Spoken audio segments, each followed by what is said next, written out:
Ladies and gentlemen, thank you for joining us today for the U Beyond Leadership Roundtable. Today is Saturday, November 13th, and this is a virtual meeting that is being live streamed on U Beyond's Facebook page. It, of course, will also be recorded and available for later viewing on our website and Facebook page. My name is Yazan Doueri, and I will be moderating this session. I am Associate Professor of Surgery at Emory University School of Medicine, where I also serve as Medical Director of the Heart and Vascular Service Line. I am mostly honored to serve as the President of UBeyond. UBeyond is a nonprofit organization with a mission that is centered on providing underserved communities with the foundations of higher learning and career development. This is done through the creation of professional networks and educational opportunities. This is always done through innovation and a community based approach. Leadership development is at the center of UBeyond's mission because it empowers both our mentors and our mentees. Joining me today in this roundtable about this very important topic are three outstanding speakers representing a diverse leadership background. First, we have Mo Mustafa. Mo is the chairman of the board of UBeyond. He is a principal and advisor at Voyage Consulting.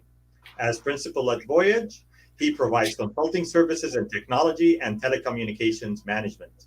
Mo has held many leadership positions previously in telecommunication, IT, energy, gas, and retail. His leadership roles in AT&T included responsibilities in all aspects of engineering, operations, and maintenance of the wireless and wireline networks.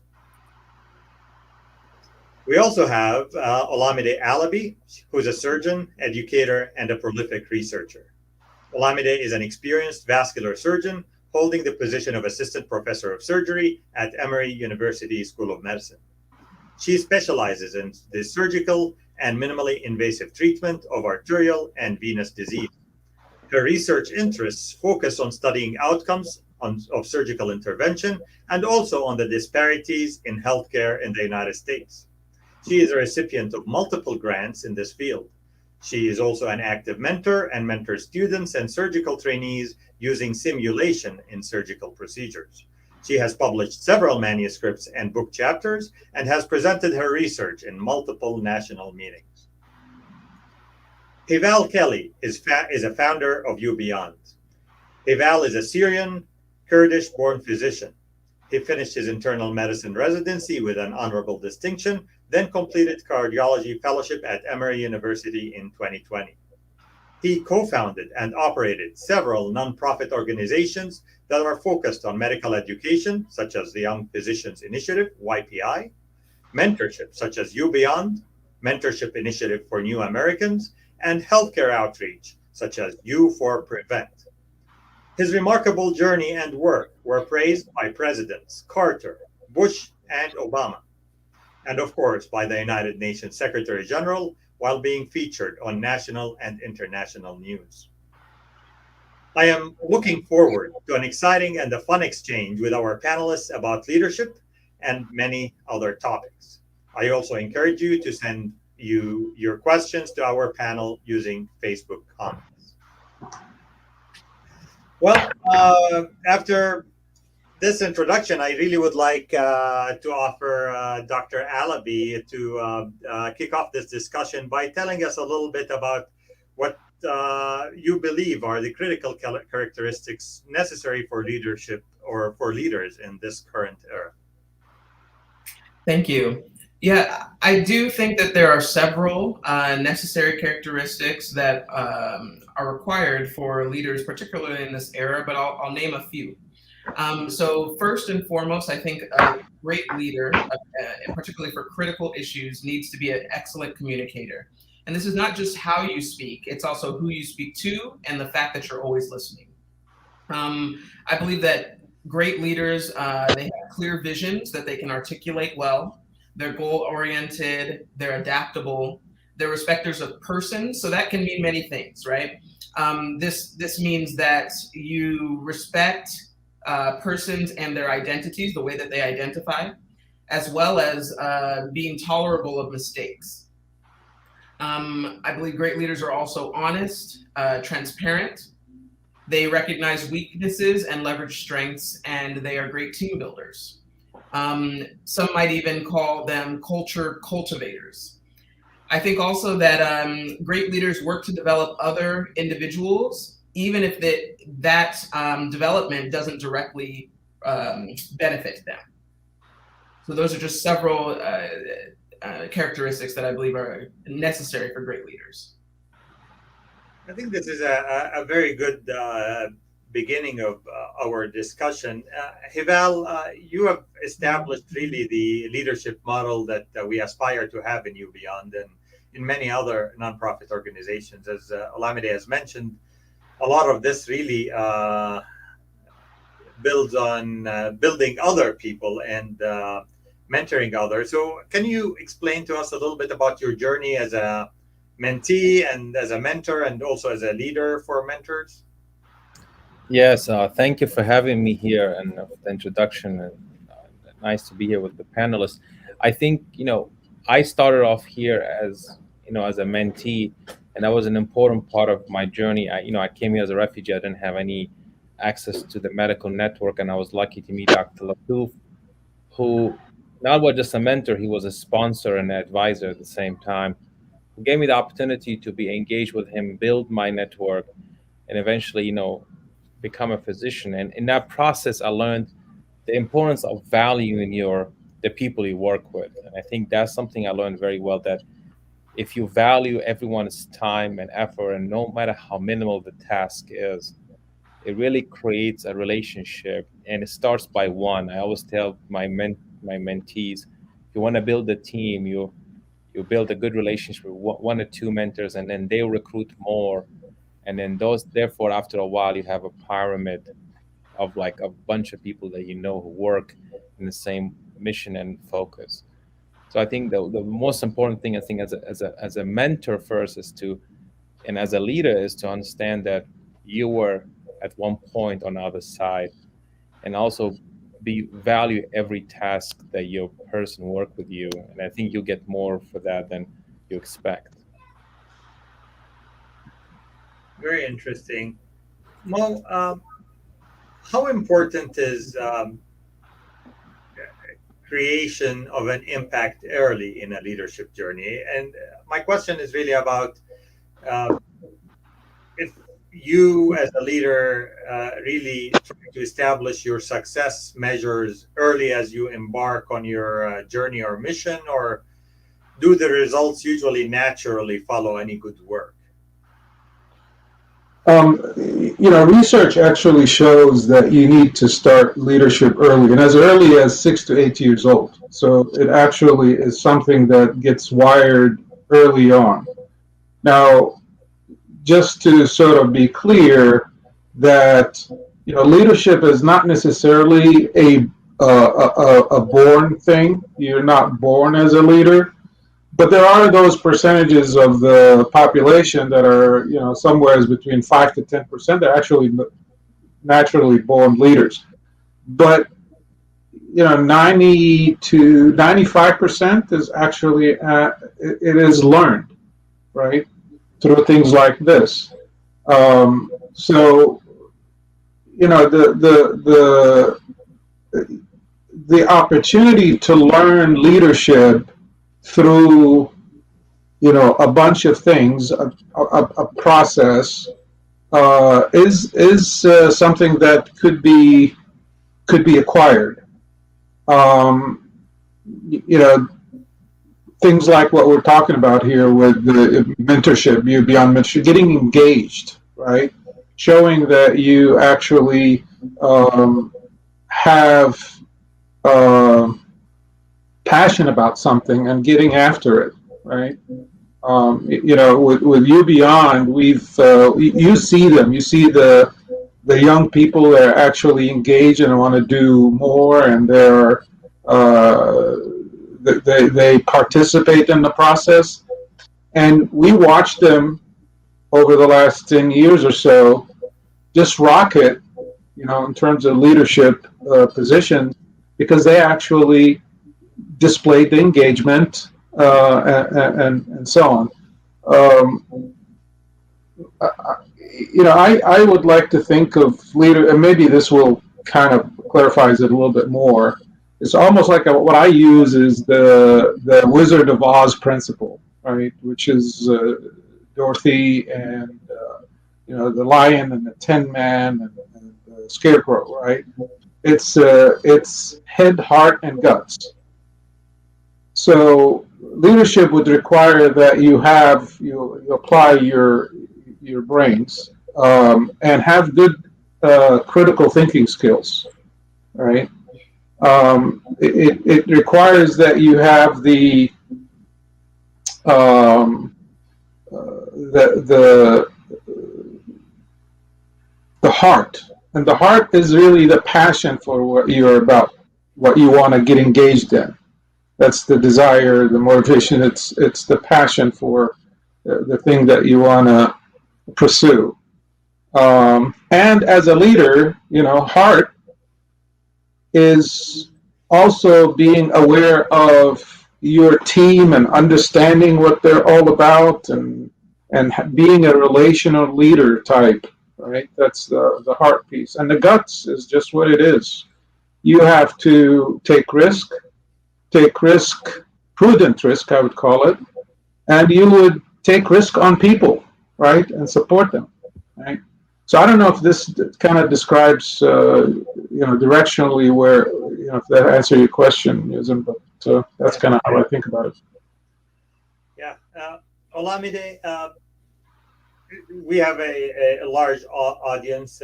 Many of them are young, maybe high school, college level, or people who are aspiring to develop their careers. And of course, the world is becoming more competitive these days. So, and leadership opportunities are one of the first things that people try to acquire in order to build their backgrounds to become competitive in job searches or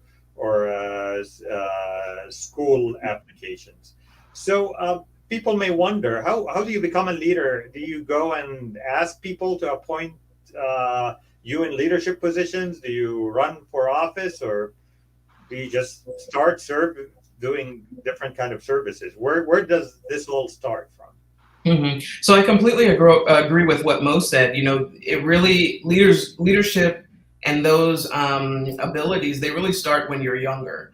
So 6 to 8 years old, somewhere in the teenage years, kind of depends on what your own particular path may be. You are involved in, I was never involved in these things, but Boy Scouts or Girl Scouts. Or for my church home when I was growing up, we called it Pathfinder, something very similar. Or if you're doing different community service types of activities. Thankfully, when I was growing up, my parents, whether we wanted to or not, had us involved in a lot of community service activities. And you start working with people. The big thing is you're working with a lot of different types of people. And to be successful in these areas, you have to really understand how do you work with these very different types of people. And you yourself are a different type of person compared to these people. So I think it starts with recognizing who you are, recognizing who the different types of people that you're working with are, and then leveraging all the strengths among those people.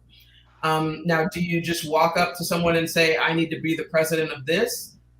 Sometimes. I think the answer is sometimes.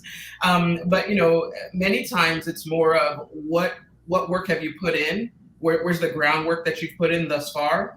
Make sure that is public, make sure that is seen. And then people, your work will speak for itself. Interesting.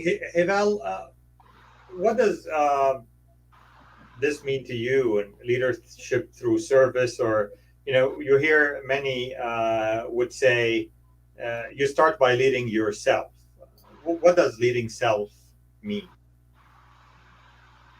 Sorry, I have a crying baby in the background, 3 months old. This probably I should have prepared better for this presentation, but as a well, he can join us. I'm sure he will have some important input. I think being a father is a great leadership exercise, and having the patient. I commend women for their patient handling babies. I mean, but self-leading is important. I think is like as we grow in any field, it's very important to keep learning. is to keep like advancing, attending conferences. But I think the most important thing that is hard for people when they become leaders is to stay humble. And humility is a very, very important character. I think that is not very well advocated in the leadership, circle. A lot of people always say like, be the most confident, be strong, be always on your best behavior, but nobody talk about being vulnerable. Nobody talks about being humble. I think that's something that is very important to showcase. And we all been experiencing people who are very high position, and the one we remember is the one that made us go. It never was like, oh, I was so impressed by his, work, and it was more like when I met that person, how did that person make me feel? And that's, I think, the most important part of any leadership. And I think that's something that's not very well advocated or taught in the current time. Nowadays, like if you watch a lot of Facebook and TikTok video on leadership, is all about just what doesn't kill you make you stronger, and keep working very hard, like push everything. Don't only hang out with people who are the best. Like it's like all these unrealistic expectations from us. Like as human. Like if I was hanging out, if I like only hang like I watched this video by this influencer that was saying if you hang out with 5 people who are successful, you'll be like them. Well, I mean, that's not a realistic aspect of anything in life. You got to have friends who are not as strong as you are, and have friends who are better than you are. And I think that's important of being vulnerable, understanding that there's always potential for growth and learning. Mo, we've talked about this a little bit before about the challenges in the post-COVID era, in the workplace and the classroom, and how managers should exhibit some leadership characteristics that kind of go with what Hival was mentioning: humility and vulnerability. How does can you elaborate on how you think this is becoming more relevant now than it was before? Yeah, it actually made it a little bit more challenging, right? Because there's a lot of things, at least if you look back 2 years, when at the thick of actual COVID pandemic, we relied a lot on video conferencing, virtual, everything virtual, even, doctor visit virtual, and so on.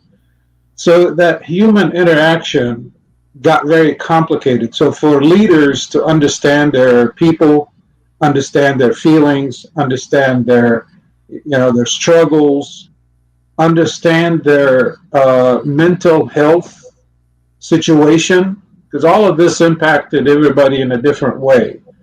So the leadership challenge became a little bit more daunting in this situation, and you had to make decisions that otherwise you would make it differently in the normal situations.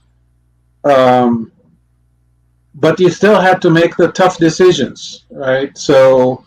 I remember at the thick of this, when I was working with AT&T, it was a big decision for us to make, how to interact with the customer who we want to either provide broadband services to or fix their internet broadband.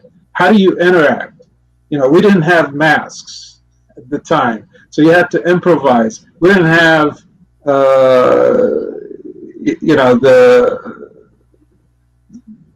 anything. Everything was gone and was not available. So as a leader, you had to make decisions on the spot, and I call it, the leadership moment.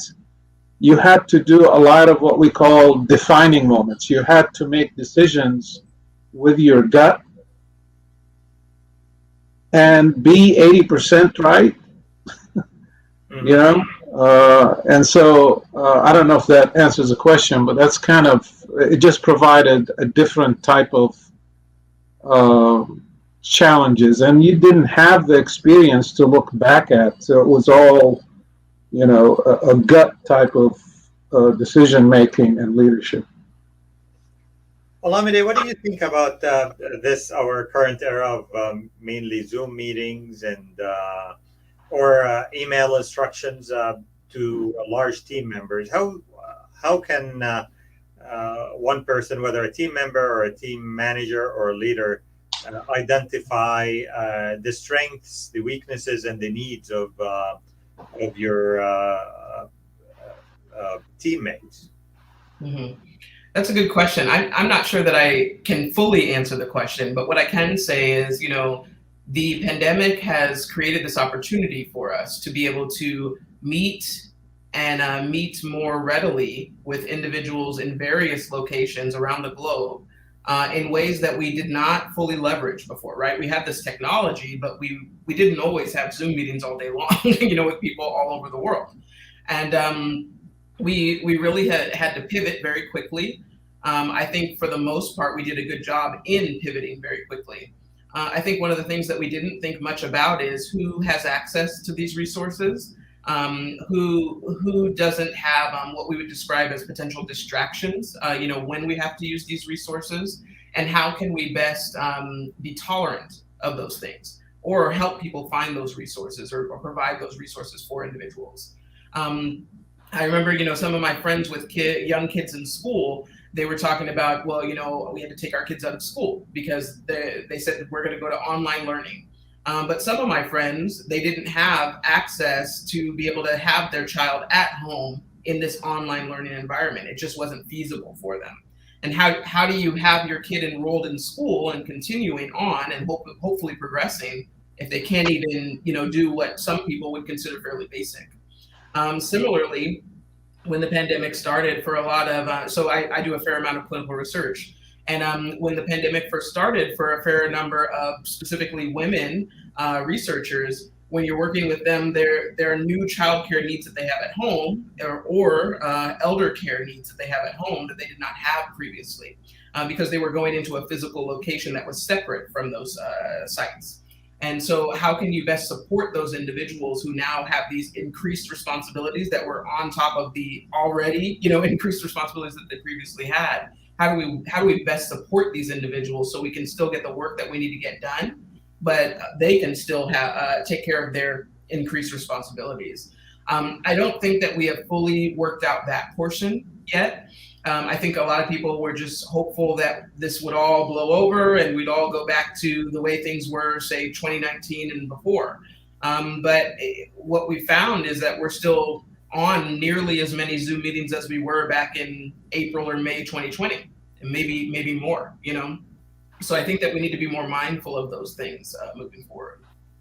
Hopefully that answers that question.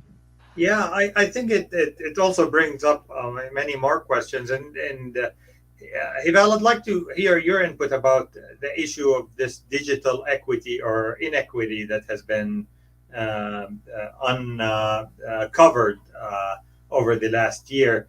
Again, significant number from our followers are young individuals who have to be at meetings on camera while they're having kids or other family members in the background, and they have to show their best. And but that may not be possible. And do you think the world has become more understanding to those situations than before? And what kind of advice do you give the team members as well as team managers dealing with these problems? Mm-hmm. So I think in general, the world has become more understanding in that regard. There are still obviously some pockets or some units where they're maybe not as tolerant of those things. Many times when I'm on a Zoom meeting, you'll see me just kind of lean over and close my door, So if something's going on in the background and it's just too much noise there, whatever the case may be, some people don't have that opportunity. So I think that, as leaders in whatever respective fields or units that you're in, I think you need to find out what is going to work best for your team. There are a lot of, in my perspective, and you can be upset with me if I say it like this, but some antiquated views about the way that we need to meet. Many people feel as though we need to go back to these in-person meetings. But to be frank, a lot of particularly for the meetings that I am involved with, whether it be education conferences for surgical trainees, whether it be faculty meetings, whether it be research collaborative meetings. I find that we actually have a lot more collaboration by these outlets with video-based conferencing, as opposed to if we had a meeting at 6:30 in the morning, there's not that many people that show up, if they have to be somewhere else. So I think it has helped with engagement. I think it's also helped with the level of engagement, meaning there's more people at the table speaking than there were before. Now, when we talk about health equity as it relates to digital equity, this was a big problem when the pandemic started, because everyone just said, oh, we're going to pivot to, as a healthcare professional, everyone said, oh, we're just going to pivot to telemedicine. But every patient can't use telemedicine, right? Some people live in specific locations where there's not adequate broadband accessibility. So it's just not an option for them. Some people have that availability, but they don't know how to troubleshoot the apps, like all the new apps and all these things that they've never had to do before. And they don't really we weren't really set up with resources to have some sort of administrative support or technical support to help them.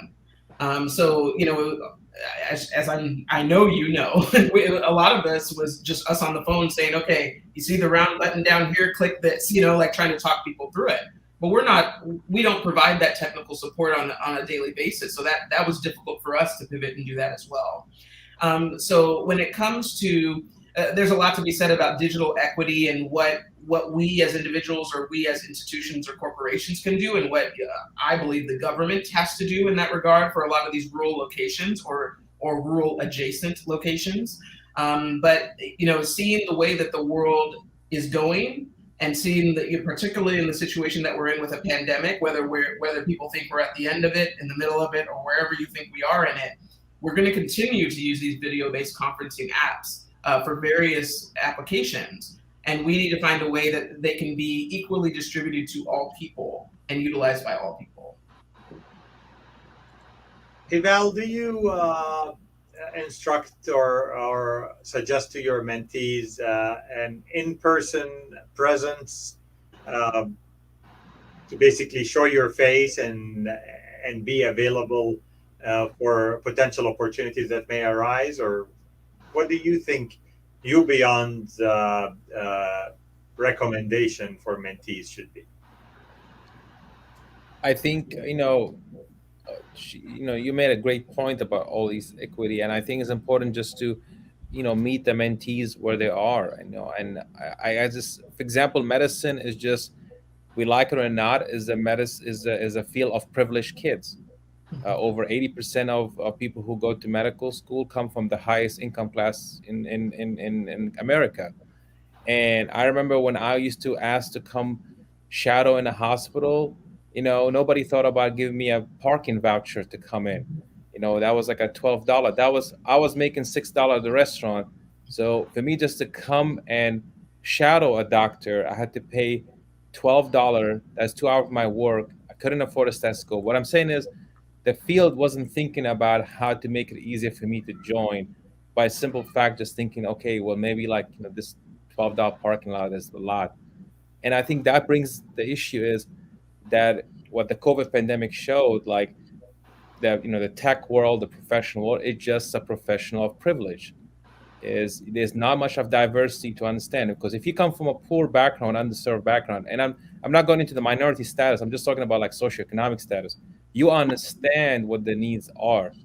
You understand, like, if a single mother comes for an interview, maybe she have a lot of challenges. She's a little bit late. Don't take it, understand the person from their background they come from. If you interview someone who lives an hour away, they might do their best.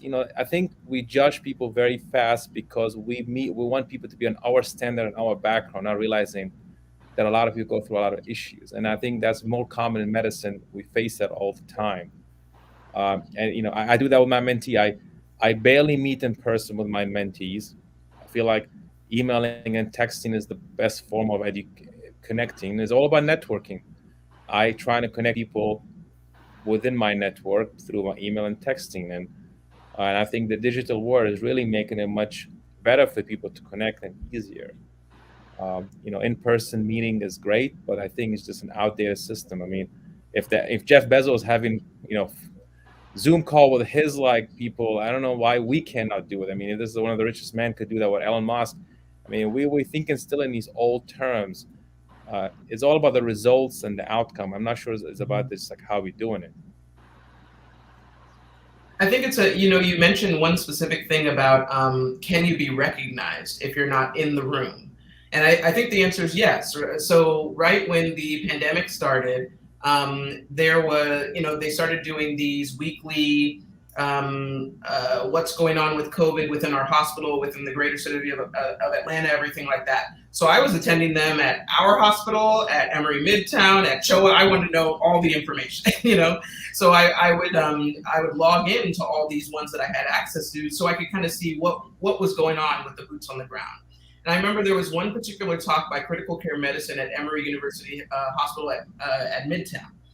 And they were discussing their concern, and this is very early in the pandemic, their concern about people who get COVID tend to get clots more often, clots in their blood vessels. And I thought, I'm seeing that too, because I feel like we're getting more consults for that as well. And, I asked a question during that particular town hall that they had, just online in the chat section. And then they asked me to speak a little bit more about it. And I thought that would be the end of it. I'd move on to the next thing, go do whatever case. And the next week I got a phone call that said, hey, we want to create this institutional protocol on how we're going to deal with patients who have COVID and whether we can risk stratify them in terms of whether or not we think they're going to get a clot. And we want you to be a part of it. And that was based on, some random question that I asked during a town hall meeting at a hospital that I have privileges at, but I don't actually work at. So I think that you can still be involved and still be recognized without being specifically in the room. And like we were saying before, I think that's really an antiquated view on how the world now interacts with each other, particularly younger generations. Everyone's not, I think of some of like my nieces, they'll tell you about some of their friends. I'm thinking, friends that you hang out with every day. They're talking about people who live across the country, sometimes people they've never met, and that's just the way of the world now. Very interesting. Mo, so obviously this is largely your field, telecommunications, and I would imagine that you probably were utilizing this technology before many of us did. What do you think about this? Your presence in the online room as a substitute for a physical presence, and an opportunity to express your opinion, or like Dr. Alabi just mentioned, an opportunity to hear what's going on out there and build your research endeavors or your career endeavors upon that. Yeah, it's a platform, right? It's like any other platform for this thing is definitely improved the reach, right? So you can actually expand your reach for expertise, for institutions. You can actually have access to a wide variety of just kind of your knowledge base would increase exponentially because of the technology. And it's just like anything else. You could use it or abuse it, right? But by and large, just to give you a statistics, over 60, now is probably closer to 70% of the transmission on the network is video. That wasn't the case 6 years ago, right? So what is going and pumping through these fiber optics and wireless networks? It's this kind of stuff, right? So the demand is there, right? And why? Because of all the benefits that people see, right? So personally, I used to attend maybe 1 or 2 seminars a year. Now, it's so accessible. I probably can attend a seminar once a week, right? It's just, and it's, you name it, Japan, all over the world, right? It's just a matter of what time zone you want to work on. So the technology actually did improve the reach. We need to be aware though of the, I still, video is good, um, but we need to be aware of, it's a little bit more challenging building relationships over just pure technology, right? Video or so on. We try, the creature comforts are there in terms of how we try to make it, but I don't think it's 100% substitution. Now, call me old school. I just don't think it's 100%. So this is not 100% replacement, right? But it definitely was a good solution. I tell you, with the infrastructure bill that is pending, is about $65 million that the administration is going to pump into broadband and infrastructure technology, right? Anywhere from the affordability piece, subsidizing broadband services, for underserved, communities, all the way to actually having a policy. Now, this is actually part of leadership, right? To recognize some of the shortfalls in the country and try to make bold decisions, right? Instead of dancing around it, right?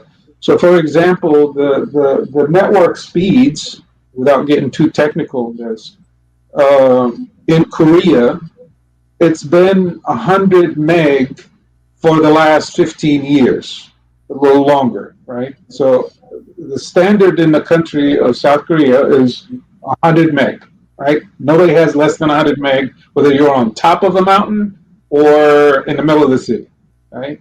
You can go more than that, but that's the minimum, right? And the FCC rules in the United States, it's been 25 down and 3 up meg. And now with this infrastructure bill, we're going to have 100 down and 25 up. There's people that aspire for a symmetrical 100 up and 100 down. So that's a long way of saying, technology is here, and we need to make sure that it's accessible by all, which is what we've been actually in the bill. It's called Closing the Digital Divide, right? And those kinds of gutsy decisions, right, just needs a leadership that actually pursue this for everybody. I hope I answered the question. I just stopped. Yeah. Well, we can of course keep discussing this point, but there are a couple of other points I would like to talk about, and we have an audience question, probably to you, Dr. Alabi, as a medical school professor. The question is about how you look at applications from applicants for college or medical school spots, and how you assess leadership skills in those applications. And I know you interview for the postgraduate education spots as well. How do you look at those applications from medical students or undergrads as they look at advancing their careers? Mm-hmm. That's a good question. I actually just finished 4 hours of general surgery residency program interviews, so that's good. So at this point, I do not interview college students who want to go into medical school. I think probably in the future, that's something that I would like to do. Where do we start when we have that discussion? I'll kind of talk about it in the continuum of different types of interviews that I've done and where I think that needs to be. The term unconscious bias has existed for a long time. Probably everybody became comfortable with its use or understood what it meant within the last year or two, right? So when it comes to unconscious bias, we all have it. That's okay, right? We just need to make sure that we identify it and challenge it when we're going to specifically hire someone, whether that be a medical student, whether that be somebody in healthcare whether it means somebody not in healthcare. We just need to make sure that we identify and challenge those biases. So that's where I'll start with that. When I was in undergrad, I was asked to be on the search committee for the I was in Nebraska at the University of Nebraska State. I was asked to be on the search committee for the president of the University of Nebraska system. And I don't think I really understood how important that was at that time. But yeah, I was the only student, the only undergraduate student who was on that committee. And I remember we started out, it was a lot of different people from different areas who, had who were invested in this particular position. I didn't know all those entities at the time, but I came to know them during the process. And I came to know those people quite well because, at that time, it was always in-person meetings, even to the point where we would travel to meet some of these people and we'd have to stay in the same hotel rooms with some of these people. So, we got to know each other quite well. I noticed some biases at that time that people brought to the table because of who they were, what job they did, what they expected from this position as it related to them. But nobody ever started the conversation by saying we need to challenge those biases. Then I went through my medical training, through my general surgery training, and then now I'm at Vascular Surgery Fellowship in Oregon. And I was asked to be on the search committee for the dean there. And the first thing that they said is everyone has to do implicit bias training. Every single person. If you don't do it, you're not on the search committee. So we all had to do it. I remember one person, for whatever reason, they couldn't make it. I don't know all the details of it, but they told that person, and it was a pretty high profile person, either you do it or you're not on the search committee. So they had to do it. So we went through the search, and it was decidedly different because of that experience. Same thing, this was pre-pandemic, so it's a lot of us in a room together for all the meetings, and none of them were via Zoom or WebEx or anything like that. It didn't require any traveling, but there were a lot of intimate meetings that we had together. And what I noticed throughout the entire process is everyone at some point would come back to someone would bring up a statement and they'd say, well, hold on, let's think about this. We need to challenge that bias because, I can see what you're saying there, but we need to make sure that we find the right candidate. So it can't just be, I always use this term, you got to look further than your speed dial, right? It can't just be the person that you typically call, can't be the person that's typically in that position. We want to look for the best candidate, which may not be the candidate that you typically see in that position. So now at this point, we're at general surgery. So just this morning, general surgery residency interviews. And while we did not have, many of these people, the interviewers have already undergone implicit bias training at this point. But we did not have a formal implicit bias training, but we had abundant resources, not too many that it was overwhelming, but abundant resources so that we knew what the task at hand was. And the task at hand is that we are looking for the next surgery residents that will be matriculating here with us at Emory University Hospital. But we want to make sure that we get a diverse group. What does diversity mean to you? It means a lot of different things to a lot of different people. So whatever your definition is, we want to make sure that these people are competent. We want to make sure that they are qualified, and we want to make sure that they're diverse. So that also means that it's not always going to be the person that looks like you. Sometimes it's going to be the person that looks like me or one of the other panelists, right? So sometimes you have to look outside of what is typical, not at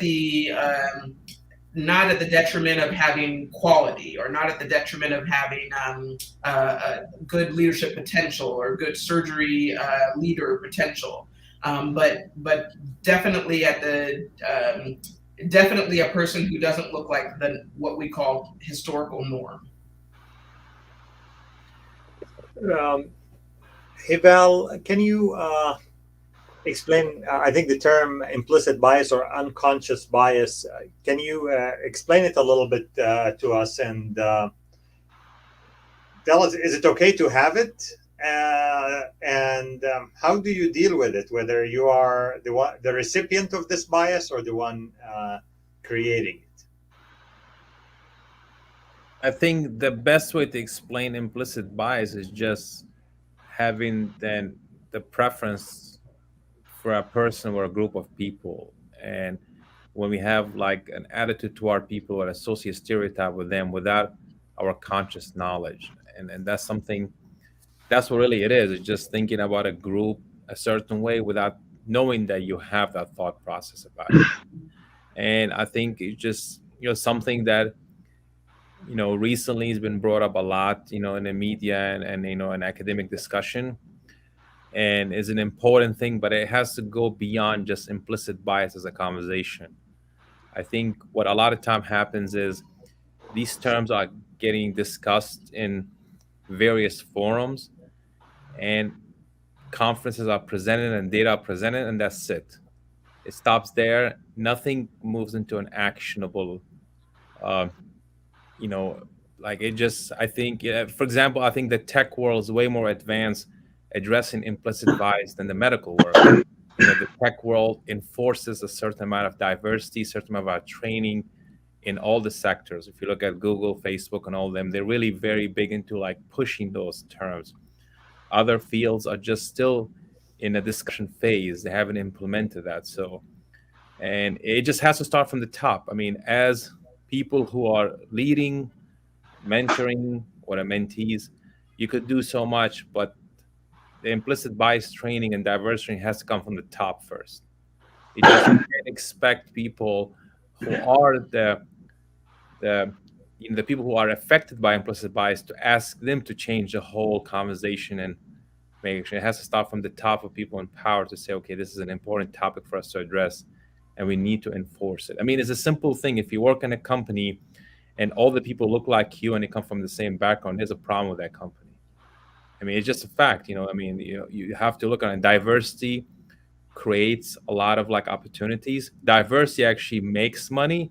Diversity prevents from mistakes. I'm sure you guys heard about last year or 2 years ago, like Gucci brought this marketing idea that was very offensive, and the entire marketing team was made from one kind of people. They didn't realize that was a very offensive. One person from a minority record was telling them like, this is not right. That cost them billions of dollars of just value to just go back. And it happens to a lot of companies, I think, because they don't realize the value of diversity. It prevents from mistakes happening, and actually is much more productive for the whole team to just have a very diverse opinion and backgrounds.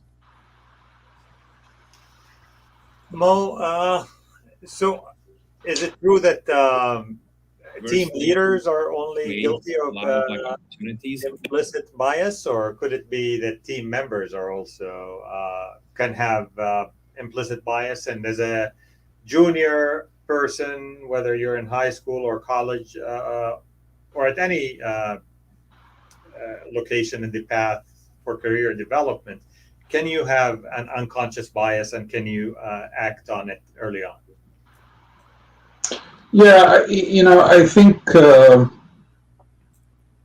bias in general, conscious and unconscious, is just part of the human DNA. We all have conscious or unconscious bias. Obviously, unconscious bias is your blind spot. You need to work to recognize what those things are and not let it influence your decision. And anybody who tell you I don't have unconscious bias, they're probably not telling you straight. We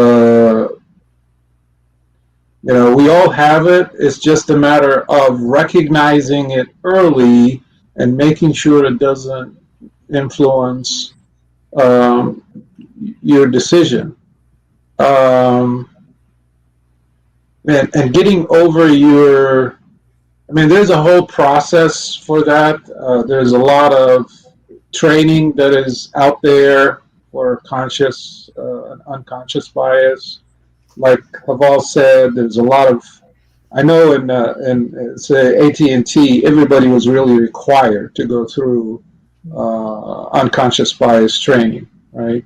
And it is at the top, and you just you have to bare your soul, and you have to trust the team members around you and be vulnerable to really kind of come out and say, here is the inventory of things that, the baggage that I carry or carried all my life.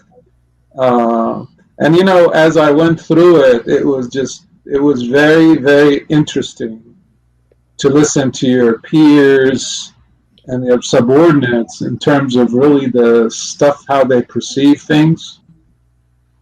So I think it's very healthy, and it starts with commitment, not just in academia or health and the healthcare industry or technology. I mean, without getting into the details of this, I mean, just think about the all of the debate and discussion that we've been having in this country about CRT, right? Critical race theory, and it's just it's becoming like a religion discussion, right? Or the whole notion of anti-vaxxers, right? You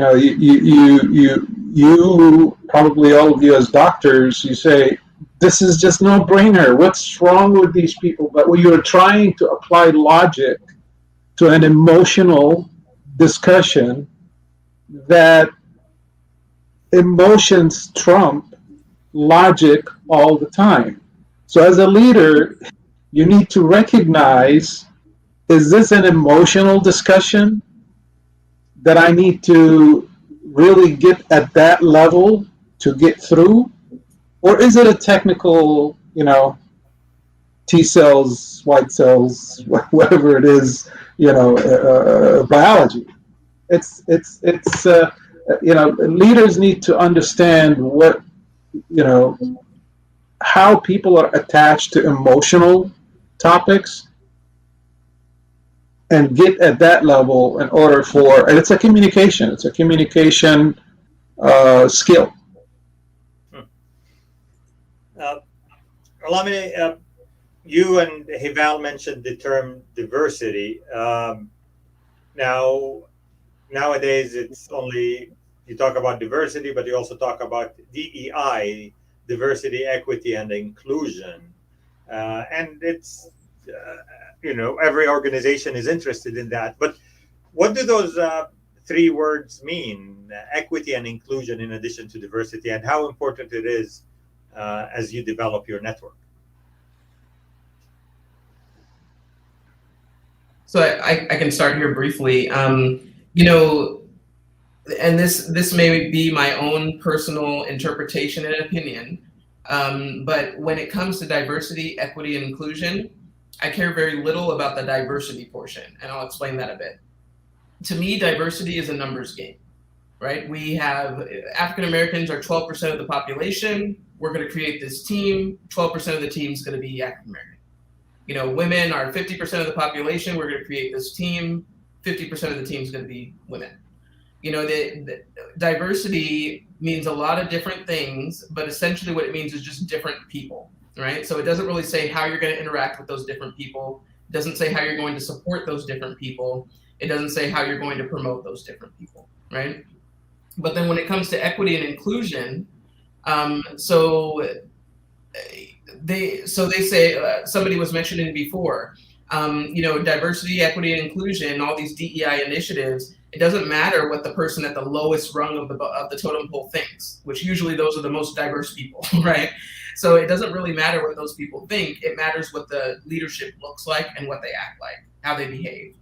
And when you include people, that means that you have a boardroom. Usually those boardrooms, no matter where you are still filled with historically normal people, usually white males, can be nowadays sometimes white females, but often not other people. So inclusion means that you invite people to the table. This doesn't mean that you invite people who have no business being there. That means that you open your eyes that there are qualified applicants elsewhere, in places that you just previously weren't looking.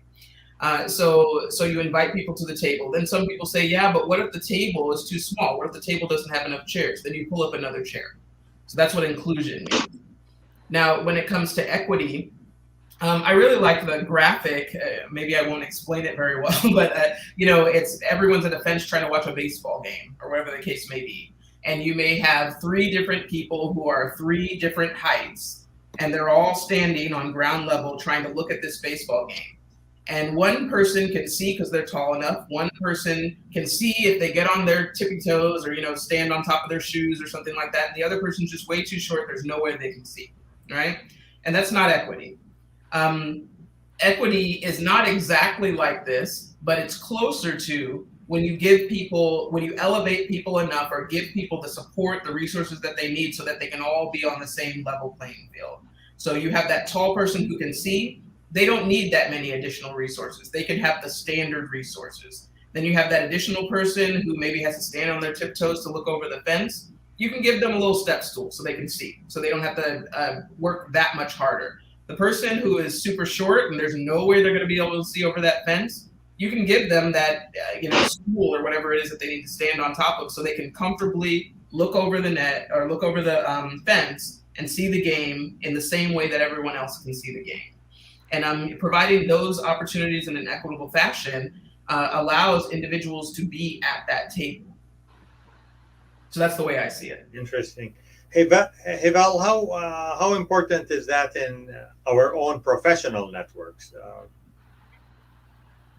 In I'm sorry, like in what regard? As you develop a professional network or look, to extend your reach as a professional or as a student, how important is it to really have access to diverse individuals? I mean, diversity allows different point of views. It allows people to think differently and look at solution from different perspective of people. And I think it's important to always, I always tell people, your journey should be just like your investment portfolio.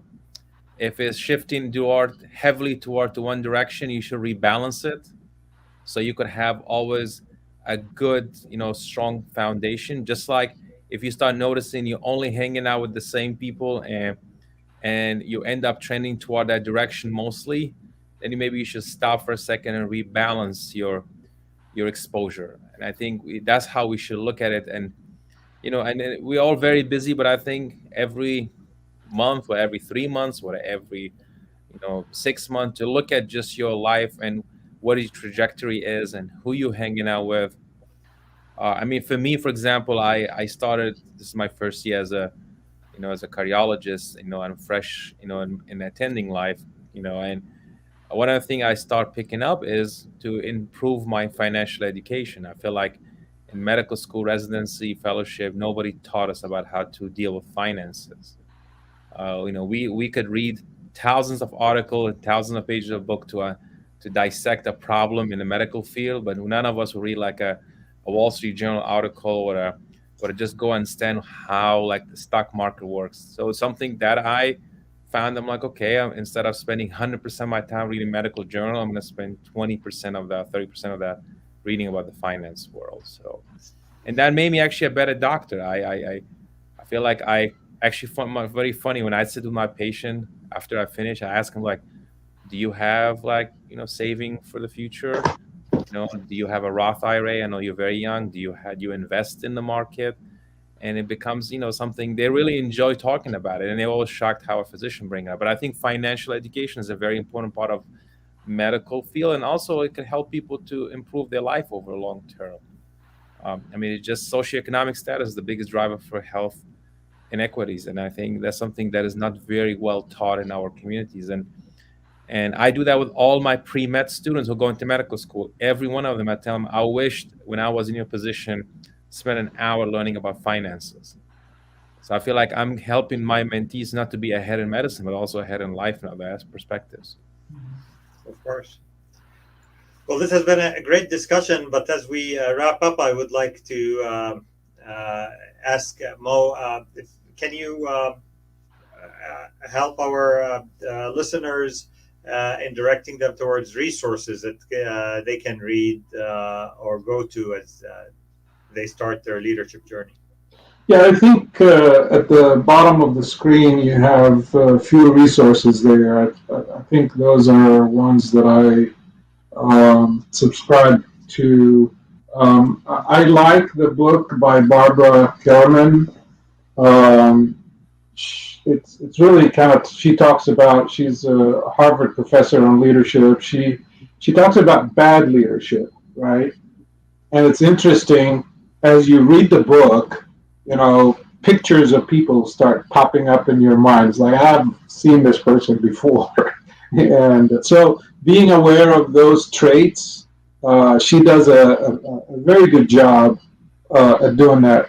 Now, Michael Asim is another one that I actually took his course in at Wharton. He goes through 9 stories, and it's called the Leadership Defining Moment. And he goes through. There are ones that are clear as to here is the characteristics of leadership. This is what happened in these stories.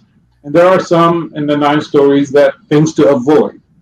The one that resonates with me is the one is about a forest fire and what the leader did to kill all of his crew and survive. He survived, but all of his crew that fought that forest fire, which was the largest in the United States till recently, and then he goes through why he survived and the rest of his crew actually did not, right? And goes through the traits and the characteristics and the do's and don'ts and that kind of thing. So those 2 books I subscribe to, in addition to all the books at the bottom there that are the ticker there. Olamide, any recommendations for our mentees? Yeah, so I agree with a lot of these down here. And, when I was younger, I think the 7 Habits of Highly Effective People, I've read all those things.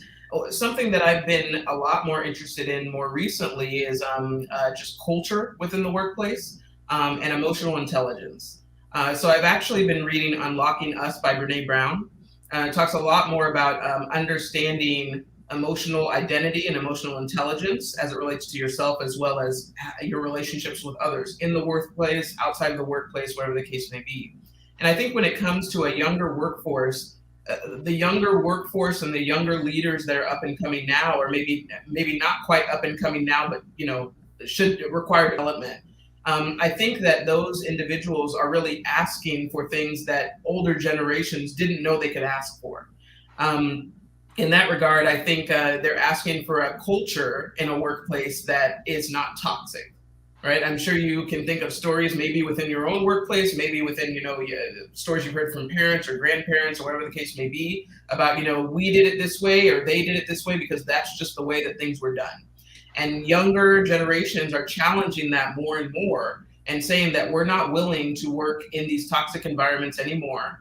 And they'll even quit, like even sometimes quit without an exit plan, or at least a clear exit plan to us.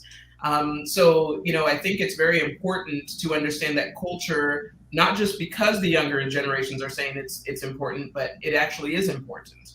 And we need to start cultivating better cultures within our workplace. And we also need to, the way that we can do that is better understanding ourselves on an emotional intelligence standpoint, as well as others. Thank you.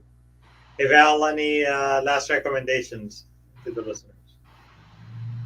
Yes, also those are all great recommendation. I want to add one of the concept that I'm actually really right now reading a lot about and is becoming a much more a hot topic in the industry is across leadership is empathy, practicing and understanding empathy to the fullest term. And I do recommend people to look that up. I don't read necessarily books as a full.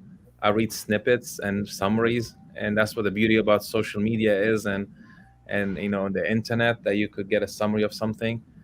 But I think right now one thing I'm really focused on is the concept of empathy, which I think the COVID-19 pandemic and all of that brought out to the attention, and that's I think helps a lot of people navigate leadership in our world right now very well. So let me just piggyback on what Haval was saying. There is a condition in the medical field, at least, you all probably know about it. It's called RDA, right? And it's actually a disease that needs to be eradicated. It's cultural in nature, right? But it's actually the medicine for it is empathy, right? And so there's been a lot of research in the healthcare industry and the medical field about this condition, and it stands for rude, dismissive, and aggressive. Right?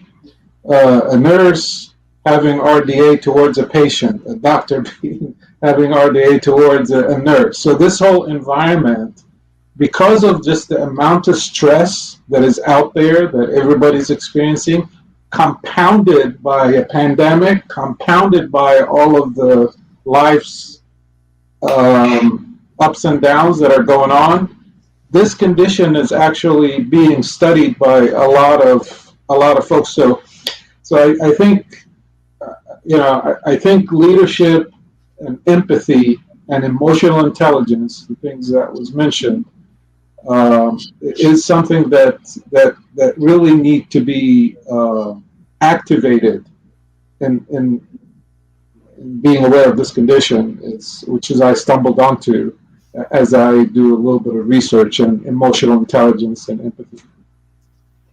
Very nice. Well, this was a great discussion, and we barely covered anything from what I wanted to discuss, but I think we elaborated on very important topics. Again, this is only one episode of our series. We're going to do this every few months, and I'm very grateful to our panelists, Dr. Alabi, Dr. Kelly, Mr. Mustafa, and I look forward to doing this again. Thank you, everyone. Thank you. Thank you for having us.